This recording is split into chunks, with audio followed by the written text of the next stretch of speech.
Karnataka amateur netball association ಮತ್ತು Mandya netball association ಇವರ ಸಂಯುಕ್ತಾಶ್ರಯದಲ್ಲಿ ರಾಜ್ಯ ಮಟ್ಟದ ಪುರುಷ ಮತ್ತು ಮಹಿಳೆಯರ ನೆಟ್ಬಾಲ್ ಪಂದ್ಯಾವಳಿಯನ್ನು ಇದೇ ಭಾನುವಾರ 10 ಗಂಟೆಗೆ ಒಂದು ಉದ್ಘಾಟನೆ ಮುಖಾಂತರ ಕ್ರೀಡೆಯನ್ನು ಆರಂಭಿಸ್ತಾ ಇದ್ದೀವಿ. ಇದು ನೆಟ್ಬಾಲ್ ಅನ್ನೋದು ಒಂದು ಮಂಡ್ಯ ಜಿಲ್ಲೆಗೆ ಒಂದು ಹೊಸ ಒಂದು ಆಟ, ಆದರೆ ಇದು ಒಲಿಂಪಿಕ್ನಲ್ಲಿ ರೆಕಗ್ನೈಸ್ ಆಗಿರೋವಂಥ ಒಂದು ಕ್ರೀಡೆ.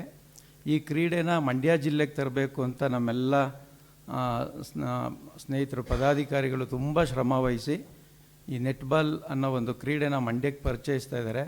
ಒಂದು 2 ವರ್ಷಗಳಿಂದ ನಾವು ಈ ಸತತವಾಗಿ ಪ್ರಯತ್ನ ಪಡ್ತಾ ಇದ್ದೀವಿ.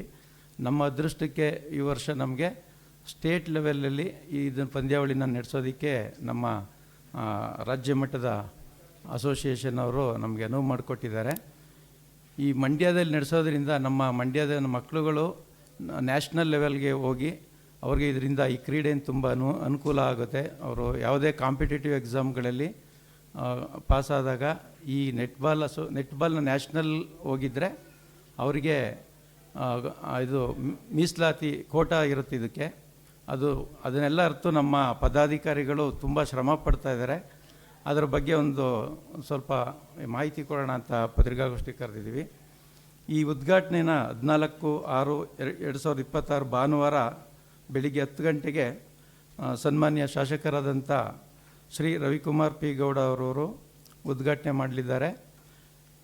ತಂಡಗಳ ಪರಿಚಯ ಮತ್ತು ಕ್ರೀಡಾ ಜ್ಯೋತಿ ಸ್ವೀಕಾರ ಕಾರ್ಯಕ್ರಮವನ್ನು ಶ್ರೀಮತಿ ಮೀರಾ ಶಿವಲಿಂಗೆ ಮೇಡಮ್ ಮಾಡ್ತಾಯಿದ್ದಾರೆ. ನಾನು ಅಧ್ಯಕ್ಷತೆ ವಹಿಸ್ಕೊಳ್ತಾ ಇದ್ದೀನಿ. ವಿಶೇಷ ಆಹ್ವಾನಿತರಾಗಿ Shobharani madam, Yogananda sir, Nagesh sir ಅವರೆಲ್ಲ ಆಗಮಿಸ್ತಾ ಇದ್ದಾರೆ. ಮತ್ತು ಅಂದೇ ಸಂಜೆ 5 ಗಂಟೆಗೆ ಸಮಾರಂಭ ಇರುತ್ತೆ.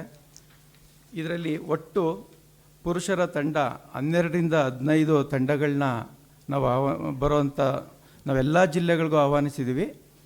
ಒಂದು 12ರಿಂದ 15 ತಂಡಗಳು ಪುರುಷರ ತಂಡ, ಮಹಿಳಾ ತಂಡ 12ರಿಂದ 15 ತಂಡಗಳು, ಕ್ರೀಡಾಧಿಕಾರಿಗಳು ಅವರೊಂದು 25 ಜನ, ಎಲ್ಲ ಕ್ರೀಡಾಪಟುಗಳು, ಕ್ರೀಡಾಧಿಕಾರಿಗಳು, ಸಂಘಟಕರು ಎಲ್ಲ ಸೇರಿ ಒಂದು 450ರಿಂದ 500 ಜನ ಸೇರೋ ಅಂಥದ್ದಿದೆ. ಇದಕ್ಕೆಲ್ಲ ನಮಗೆ ಊಟದ ವ್ಯವಸ್ಥೆ, ವಸತಿ ವ್ಯವಸ್ಥೆಗಳು ಮತ್ತು ತುಂಬ ಖರ್ಚು ಬರ್ತವೆ. ನಮ್ಮ ಮಂಡ್ಯದಲ್ಲಿ ಕ್ರೀಡಾ ಅಭಿಮಾನಿಗಳು, ಕ್ರೀಡಾಸಕ್ತರು ಇರೋದರಿಂದ ಹೆಂಗೋ ಇದನ್ನು ಮಾಡ್ಕೊಂಡು ಹೋಗ್ತೀವಿ. ನಮ್ಮ ಮೀರಾ ಮೇಡಮ್ ಅವರು ವಸತಿ ಮತ್ತು ಊಟದ ಎಲ್ಲ ವ್ಯವಸ್ಥೆಯನ್ನು ಮಾಡ್ತಾಯಿದ್ದಾರೆ. ಸನ್ಮಾನ್ಯ MLA ಸಾಹೇಬರು ಎಲ್ಲ ಸಹಕಾರನ ಕೊಡ್ತಾಯಿದ್ದಾರೆ. ಮತ್ತು ನಮ್ಮ ರೋಟ್ರಿ ಅಧ್ಯಕ್ಷರು ಮಾದಪ್ಪನವರು ಅವರು ವಸತಿಗೆ ಅನುಕೂಲ ಮಾಡಿಕೊಡ್ತಾಯಿದ್ದಾರೆ. ಇವರೆಲ್ಲರ ಸಹಕಾರದಿಂದ ನಮ್ಮ ಏನು ನೆಟ್ಬಾಲ್ ಅಸೋಸಿಯೇಷನ್ ಪದಾಧಿಕಾರಿಗಳು ತುಂಬ ಶ್ರಮವಹಿಸಿ ರಾಜ್ಯ ಮಟ್ಟದ ಒಂದು ಕ್ರೀಡಾಕೂಟವನ್ನು, ನೆಟ್ಬಾಲ್ ಕ್ರೀಡಾಕೂಟವನ್ನು ಆಯೋಜಿಸಿರೋದು ನಮ್ಮ ಮಂಡ್ಯ ಜಿಲ್ಲೆಗೆ ತುಂಬ ಹೆಮ್ಮೆ ಪಡುವಂಥ ವಿಚಾರ. ಇದನ್ನು ದಯವಿಟ್ಟು ಈ ನೆಟ್ಬಾಲ್ ಬಗ್ಗೆ, ಇದರಿಂದ ಆಗುವಂಥ ಅನುಕೂಲಗಳ ಬಗ್ಗೆ ನೀವುಗಳು ಮಾಧ್ಯಮದವರು ತುಂಬ ಮುಖ್ಯ ಆಗ್ತಾರೆ. ಜನಗಳಿಗೆ ತುಂಬ ಹತ್ತಿರದಲ್ಲಿ ಅವರ ವಿಷಯಗಳನ್ನ ತಿಳಿಸುವಂಥದ್ದು. ಈ ಮುಖಾಂತರ ನಿಮ್ಮಲ್ಲಿ ನಾನು ಕೇಳ್ಕೊಳ್ಳೋದೇನೆಂದರೆ, ನೆಟ್ಬಾಲ್ ಅದು ಒಂದು ಕ್ರೀಡೆ, ಅದು ಒಲಿಂಪಿಕ್ನಲ್ಲಿ ರೆಕಗ್ನೈಸ್ ಆಗಿರುವಂಥ ಒಂದು ಕ್ರೀಡೆ. ಇದರಲ್ಲಿ ಮಂಡ್ಯದ ಏನು ಕ್ರೀಡಾಪಟುಗಳು ಭಾಗವಹಿಸಿದರೆ ತುಂಬ ಅನುಕೂಲಗಳಾಗಿದೆ. ಇದು ಮಂಡ್ಯ ಅಥವಾ ಕರ್ನಾಟಕಕ್ಕೆ ಸಂಬಂಧಪಟ್ಟಂಗೆ ಅಷ್ಟು ಪ್ರಚಲಿತವಾಗಿರುವಂಥದ್ದಲ್ಲ. ಇದು ಬ್ಯಾಸ್ಕೆಟ್ಬಾಲ್ ಆದರೆ ಪ್ರಚಲಿತವಾಗಿದೆ. ಕಾಂಪಿಟೇಷನ್ ಕಡಿಮೆ. ಇವಾಗ ತುಂಬ ಜನಕ್ಕೆ ಇದರಿಂದ ಅನುಕೂಲ ಆಗ್ತಾಯಿದೆ. ಮಂಡ್ಯ ಜಿಲ್ಲೆ ಎಲ್ಲ ಜನತೆಗೆ ನೆಟ್ಬಾಲ್ ಒಂದು ಪ್ರಚಾರ ಪಡಿಸುವಂಥ ಸಲುವಾಗಿ ನಿಮ್ಮ ಮುಂದೆ ಬಂದಿದ್ದೀವಿ. ಇದ್ರ ಬಗ್ಗೆ ಹೆಚ್ಚಿನ ಪ್ರಚಾರನ ನಮಗೆ ಕೊಡಬೇಕು ಅಂತ ನಿಮ್ಮಲ್ಲಿ ಕಳಕಳಿಯಿಂದ ಕೇಳ್ಕೊಳ್ತಾ ಇದ್ದೀನಿ. ಇದರ ಒಂದು ವಿಶೇಷ ಅಂದರೆ ಬ್ಯಾಸ್ಕೆಟ್ಬಾಲ್ ಥರನೇ ಇರುತ್ತೆ, ಆದರೆ ಬೋರ್ಡ್ ಇರಲ್ಲ, ಬರೀ ರಿಂಗ್ ಮತ್ತು ನೆಟ್ ಇರುತ್ತೆ.